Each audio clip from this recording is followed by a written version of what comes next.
Tonight on BBTB, off to the polls, a peek into the latest on the Pennsylvania primaries.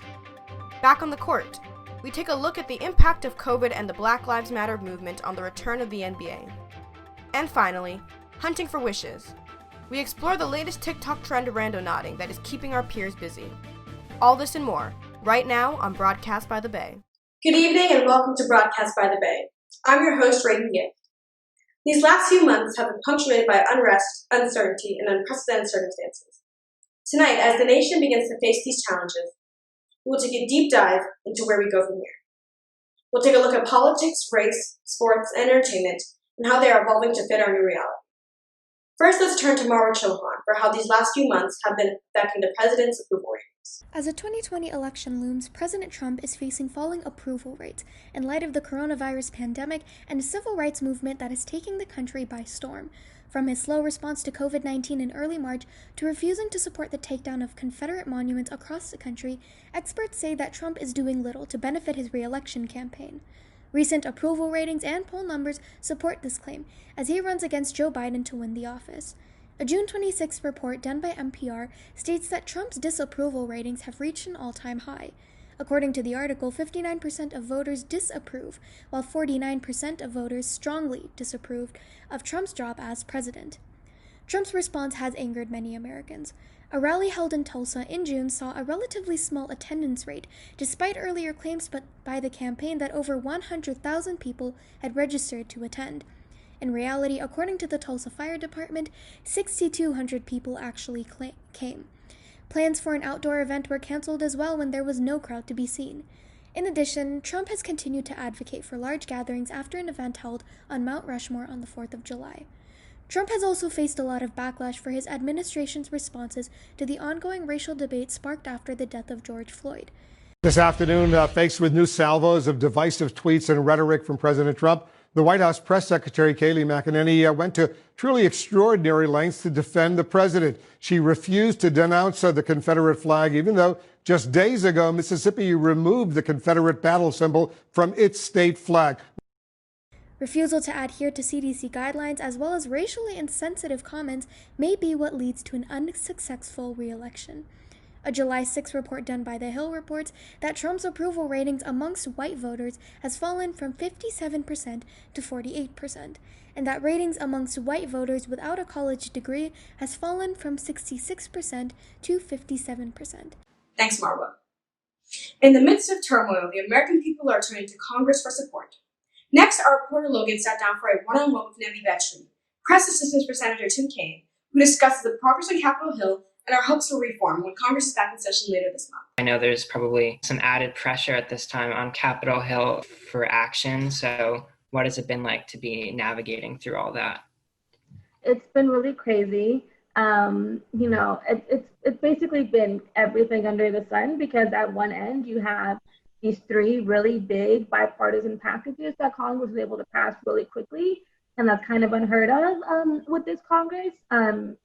So, you want to take success in that, however many trillions of dollars in relief that was able to get out so quickly and in such a bipartisan fashion. But on the other end, it's equally just as frustrating, because how much of this trillions of dollars went to actual people that need it, how much of it went to businesses without any, strings attached or anything like that. Now we're seeing that the $1,200 payment was not nearly enough for a lot of people, for a lot of businesses that are struggling to get loans. So it's really frustrating, because, you think we've done a lot, but you want to do so much more because so much more is needed. Can you maybe elaborate a little bit on, some of the things that Senator Kaine is planning on addressing with, the rest of Congress once everyone comes back from the recess?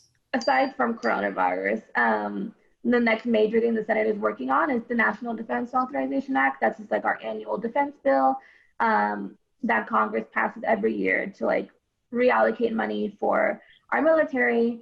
And so one of Senator Kaine's amendments with that is making sure that there in no way can military funds be used in action against peaceful protesters. What Senator Kaine's amendment does, it completely limits any sort of funding of equipment, any sort of national troops to be used against peaceful American protesters. And that is something that passed out of the Armed Services Committee with a lot of bipartisan support.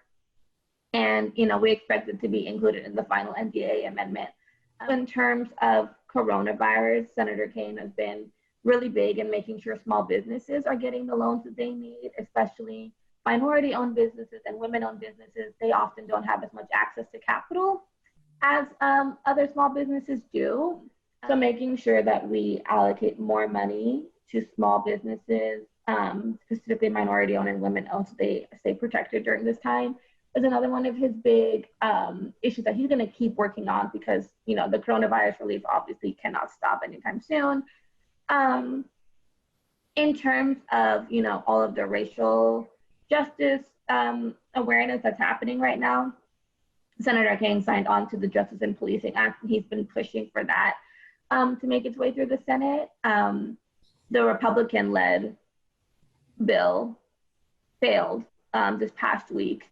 And I don't think McConnell has any plans to bring up the Justice in Policing Act, but because Kaine has such a good working relationship with, I think, a lot of Republicans in office, he's just someone that, gets along with everybody. So it's a lot easier, I think, for him to maybe talk to them about getting more of those efforts either included in their own bill, but we'll see if they even want to do anything with it. How do you see things playing out once Congress resumes? Is that something that's going to be on the forefront of discussion, or how do you see things being addressed? Yeah, so I mean, one of the, sad things about the way the Senate is run is that the majority leader really calls all of the shots. So if Mitch McConnell doesn't want to talk about something, it's not going to be brought up on the floor of the Senate. I know for certain that a lot of Senate Democrats, this is not an issue that's go to the back of the mind now. This wasn't just a stunt that they wanted to pull just to look like they're with the times, this is something that a lot of people have been pushing for. Booker and Harris have done a really good job taking the lead on this issue.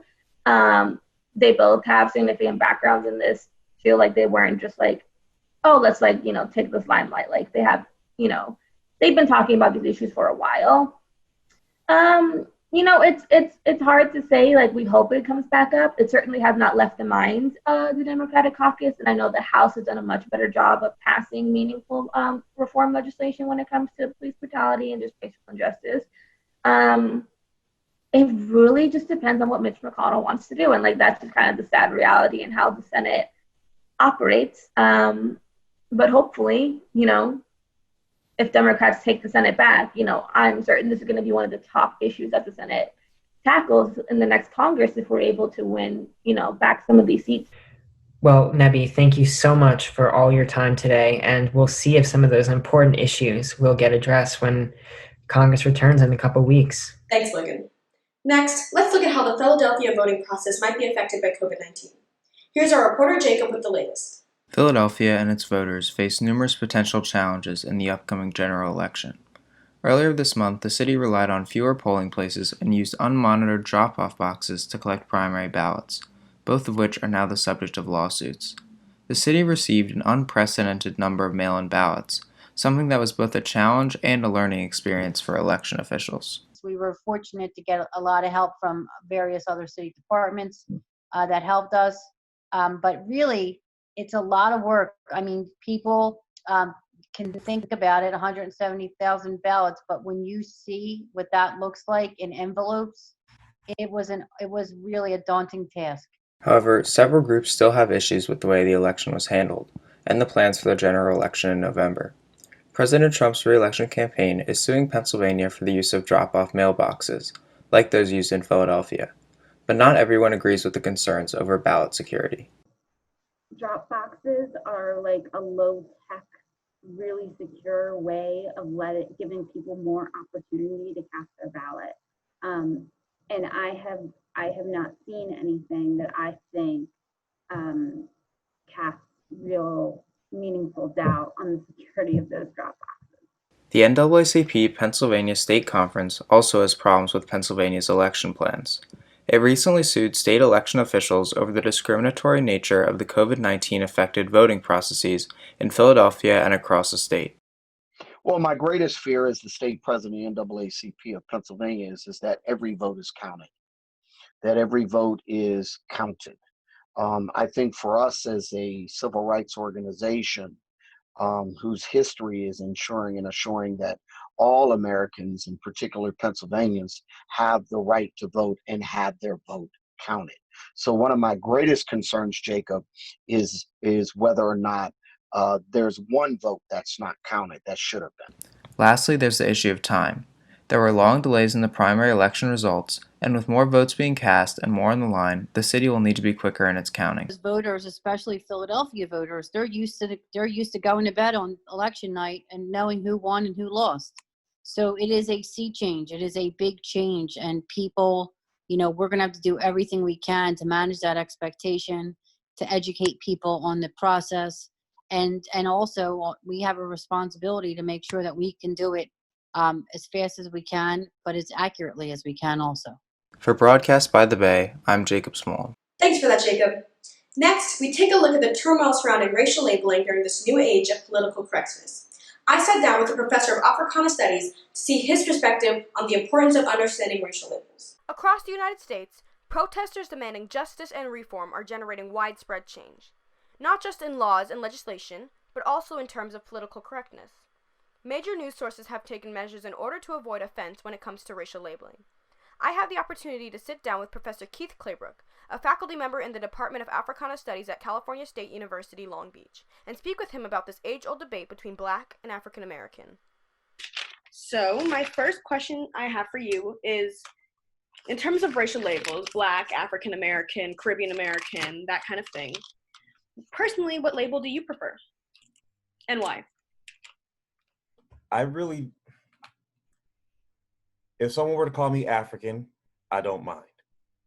If someone were to call me African American, I don't mind. Call me Black, I don't mind. Black American, I don't mind. Negro and colored, I mind. On the one hand, I know who's being talked about. What I mean by that is, you have a diversity of people who may get into different conversations about being African American, about being Black, Black American, African, what have you. But when Black History Month comes around, whether it says Black History Month or African American History Month, those folks who may have those conversations know which programs are going to. So there's at least two ways in which we have to take a look at this. Is how we see ourselves. That's part of our identity, but our identity is also impacted by how others see us. It's both. It's never just a one. It's both. We're impacted by how we see ourselves and how others see us. So racially, ethnically speaking, I'll respond to all of them as long as it's not the depoliticized, Negro or colored. What is your opinion on what is your response, I should say, to people who say that using the term Black separates a person from their culture? The first thing I would say is that slavery separated, African people from their culture. So the word doesn't do it. The action of enslaving a people and rooting them both physically, emotionally, psychologically, from the culture. That's what did that. Black doesn't do that. Black is just a word. Black is one of the most, if not the most powerful political identities that people of African descent have had in the Western Hemisphere. African American doesn't come with the same political power and thrust behind it that Black does. I think now more than ever, people are just trying to understand and empathize with others, specifically people of color, with all the Black Lives Matter movement going on. Hypothetically, if you were someone who was not a person of color, how should you approach asking your people of color friends how they'd like to be identified? Start with another question of why is it so important to a member of that particular ethnic group to be identified in a particular way? To ask the question, what historical and political circumstances contributed to necessitating the need for such a question? So in the media, there's been this transition recently, especially with the Associated Press in particular, between they went from using African American to Black with a capital B. What is your thoughts on the main motive behind this change? And do you believe that the media has good intentions with this change? There's been a push for capitalizing the C in colored, the N in Negro, that goes all the way back to the 19th century. And here we are in 2020 still having a conversation about capitalizing the B in Black. This is important because if they're lowercase, then they become they're adjectives. And so they don't refer to a people, they refer to a color. Our broadcast is titled "Where Do We Go From Here?" It's subtitled "Where Do We Go From Here?" And in your opinion, where do we go from here? So where do we go from here? You go back to the beginning and you take a look at the basic ideals, the basic fundamentals of what it means to be human. I'm not talking about citizenship. I'm talking about humanity. That's not an issue of citizenship. That's not an issue of civil rights. That's an issue of humanity. That's where I like to begin the conversation. I like to begin the conversation with going back to the UN's statement that the United States is guilty of racial injustice towards Black people and other so-called people of color. To misidentify a people racially, ethnically, culturally speaking, is to devalue, dismiss, and marginalize their very existence as a cultural people. So culture matters, and by extension, race matters. So get the name right. Coming up now, we'll be able to see how the implicit bias test can help fight racism during these troubling times. Here's our reporter Catherine with the story. Underlying racism is getting called out by the implicit bias test. Despite being around for over 20 years, it is becoming more and more important today with the Black Lives Matter movement. It reveals unknown biases that many people may not even know they had.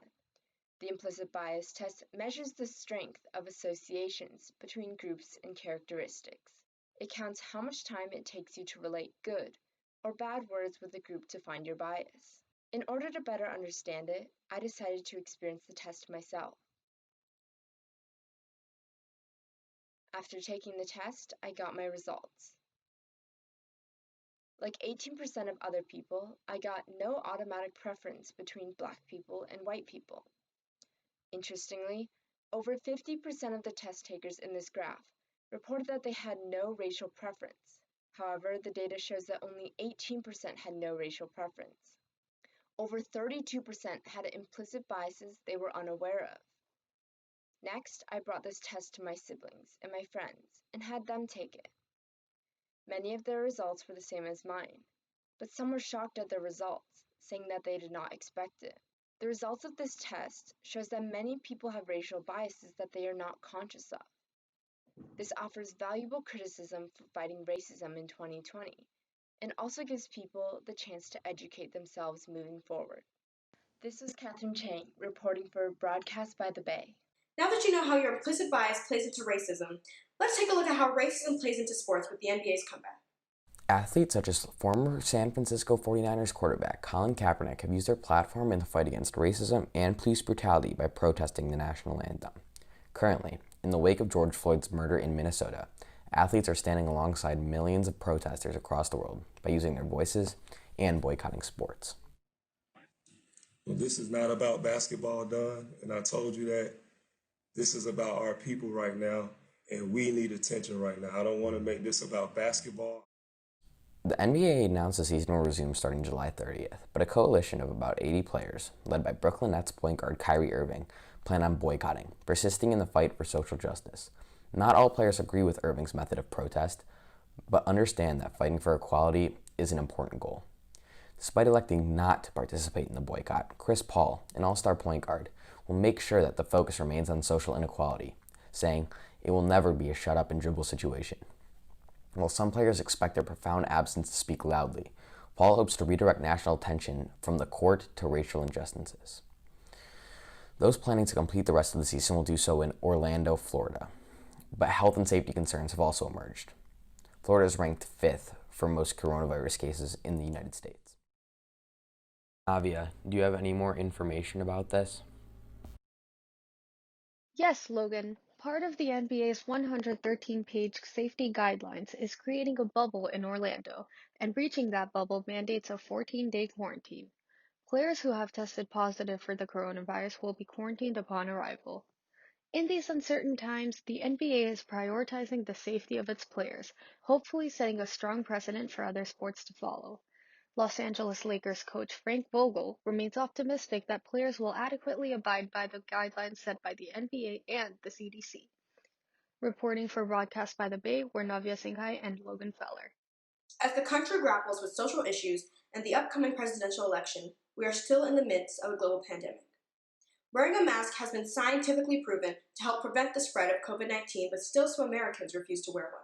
Logan reports. Just a few months ago, wearing masks in the United States was practically unheard of. But as coronavirus cases continue to rise and more people die from this disease, this public health measure is absolutely necessary for recovery. The President of the United States refuses to wear a mask, and so do many of his top aides. This has seemingly become a political issue. Why don't people want to wear masks to help the United States recover from COVID-19? Let's find out. If I had one, probably not. Not gonna lie to you. Why not? I just don't want to wear a mask. I think it's just a personal choice, and my personal choice is I don't want to wear a mask and don't feel like I have to. Is that what you all would say? Yep. Yeah, I agree. Well, we know from all the studies that the germs are so small that most of the masks don't do any good anyway. They may protect a distance in between people, possibly, but I don't think they really do that much good for people to wear a mask. That statement directly contradicts what the health experts say. CNN's chief medical correspondent, Dr. Sanjay Gupta, explains. Take a look. Well, let me show you specifically the different types of masks and the difference they can make. No mask at all, how likely is these particles to spread? Several feet. If it's a commercial cone mask, 8 inches. Stitch mask, 2.5 inches. And it's not just masks that people disagree about. It's the president's leadership throughout this entire pandemic that has generated mixed reactions. He's always been cut down, and it breaks my heart. I think the man is doing the best he could possibly do in a situation that is horrible. I mean, obviously it's not because of him, so I mean, any president would have a difficult time dealing with this. But I mean, I think he's doing the best he can. What would you say? Yeah, I certainly agree. I mean, I think it's easy for people to criticize when they're not in his position. I certainly can't imagine handling a country that's going through this right now. Some believe the mixed messages from the administration have been the most problematic. People are being told to wear masks, being told to social distance, and then their leadership doesn't do the same.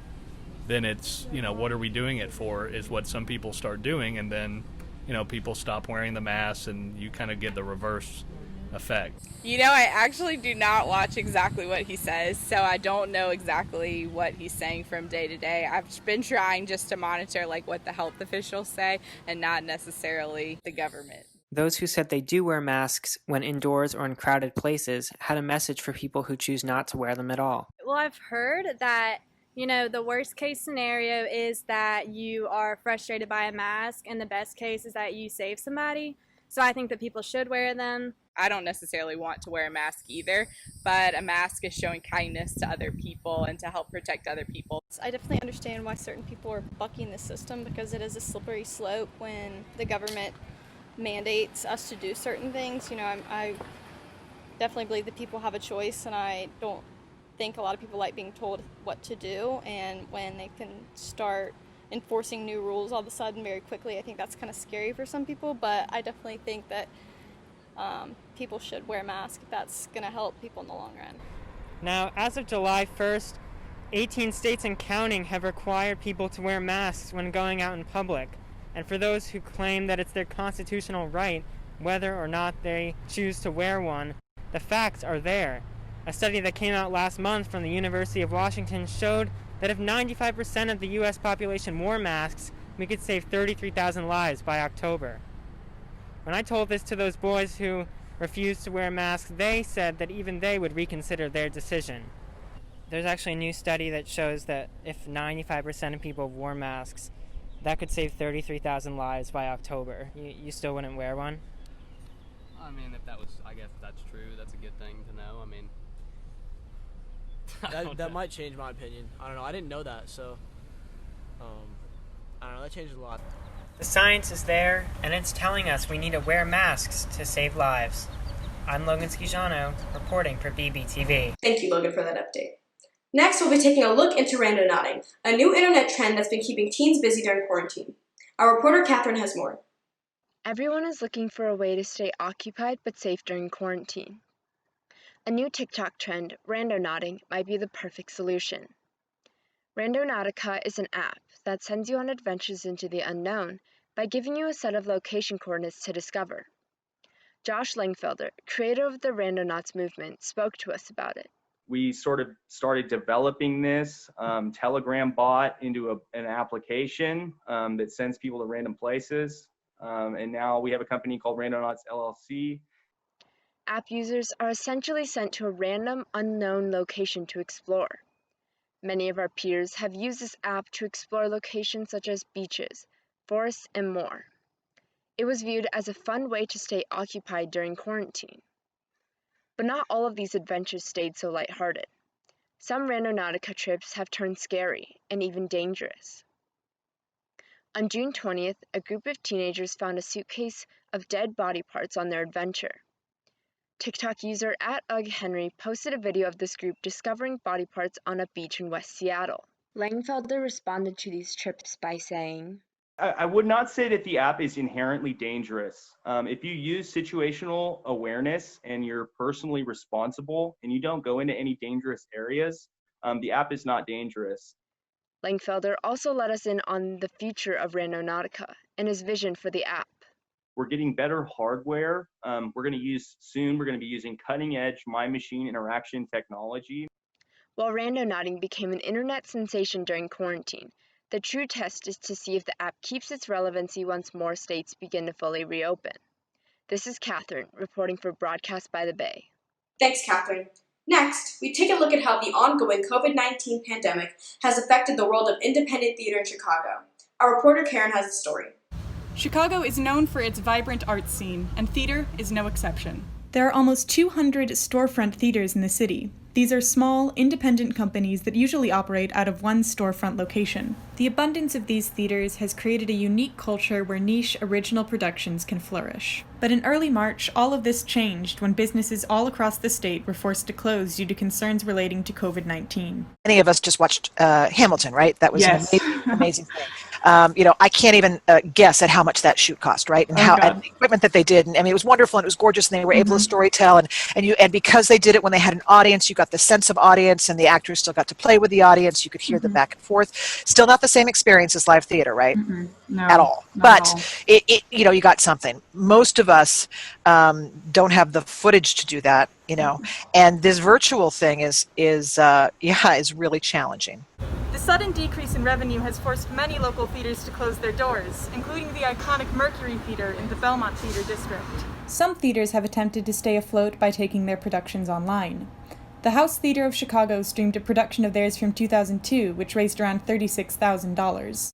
However, digital programming is still a huge challenge for most small theaters. It's not, we are storytellers that tell stories to a room full of people that are all in darkness. Our heartbeats all begin to beat as one. It is this shared experience that it just doesn't translate in a virtual way. Of course, almost every industry has been negatively impacted by COVID-19, but Chicago's independent theater community has faced unique and serious challenges during the pandemic. And if things don't change soon, some of these theaters may not recover. However, Kane believes there is still hope. So I cannot tell you specifically what's going to happen, because everything is uncertain, and literally day to day my forecasting changes and something else comes up that I'm like, I didn't see that coming. But I do fundamentally believe that we are going to get through this and we are going to come out stronger. and that the arts will be using this pause, this marination period, to do just that. And so when we come out, I think that we will explode. Reporting for Broadcast by the Bay, I'm Karen Becking. Thanks, Karen. For so many children, summer camp is like a home away from home. But the pandemic has forced summer camps to alter their plans in one way or another. Our reporter Logan investigates. A return to daily activities and leisure seemed bleak when the coronavirus decimated New York back in early April. But as attention has shifted to new hotspots across the nation, New York and surrounding states in the Northeast are in far better shape than before. Many children in the region will even be able to attend camp this summer. But like anything these days, a return does not come without risks. Thus, camps have developed an extensive list of protocols to keep staff and kids safe from COVID-19. Gordon Josie, the director of Breezemont Day Camp, said they will limit person-to-person contact as much as possible. They can go and do basketball drills, but they can't play 3-on-3 or a full game. In addition to sanitizing all equipment after use, the camp will keep kids in small groups called pods. Within the 10, they don't need to be socially distanced. But this pod, let's just say it's 6-year-olds, and this pod of 6-year-olds, they can't do things together. Camp Lennox, typically a 7-week sleepaway camp, is now offering 4-day family sessions for children and their parents. We are having some people test depending on where they're coming from. So we're having them test. And people that are more local, we're sending out a pre-screen, and they're to take their temperatures for 2 weeks. Hosmer Point has similar pre-camp guidelines. Director John Hammond urges families to take them seriously. If one camper comes down with COVID-like symptoms, they're going home. And if they test positive, then the season's done. While his camp is only allowing 1/5 the typical number of children to come onto campgrounds, they're also offering a virtual alternative. But even that hasn't come without challenges. Trying to take a normal camp lesson and putting it online takes some creativity. You know, for example, I'm running a build class. Typically we work, with tools and wood and woodworking. I basically put together the kit. Each camper received all these supplies, and now they're putting it together. And I'm trying to watch these 6 campers on screen and try to keep up with them to make sure they're doing it properly and safely. So it's a learning curve, but it's going well. Sadly for so many, they won't have anything. New York and Connecticut called off all sleepaway camps well in advance, but Massachusetts waited until early July. For Camp Romaca, which had planned on welcoming kids, they had to scrap camp just 2 weeks before the intended start date. I've been going since I was 7. I don't even remember a 4th of July at home ever. My camp friends are some of my closest friends, and I don't see a lot of them during the school year. So it just sucks to not be at camp right now. For those who are able to attend camp, there's still a lot to look forward to. I really feel it'll be so good for the kids and for the parents to come, just to be outdoors and enjoy their surroundings and to have some fun. That to me is everything. I mean, I would love to even do this for free, honestly, for people, because it's just where my heart is. And as tough as COVID has been, it's forcing us to grow as professionals and individuals. I feel like my team, my organization is going to become stronger because of this. It's things we've never had to deal with. So we're learning. And learning potentially for years to come. That's part of the reason I'm opening this year, is because I think next year may be similar. So we have to learn how we can run camp with these sort of numbers, with a reduced capacity, because I think it might be like this again next year as well. So we have to get used to this new world. And although Josie said this, he acknowledged that this new form of camp is not financially sustainable. He told me that if he had to run camp this way in 2021 and 2022, then sadly there would be no camp in 2023. It's unclear just how long this pandemic will stay with us, but it's evident that camp is one of the many things that will take on a new form as we move forward. I'm Logan Schiciano, reporting for BBTB. Thank you for that, Logan. Now it's time for us to bring our summer camp to a close by wrapping up our show this evening.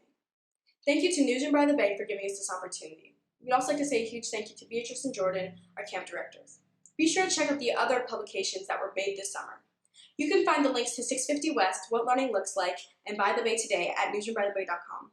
Also be sure to follow us on Instagram and Twitter at Newsroom by the Bay. Stay safe, everyone, and have a good summer.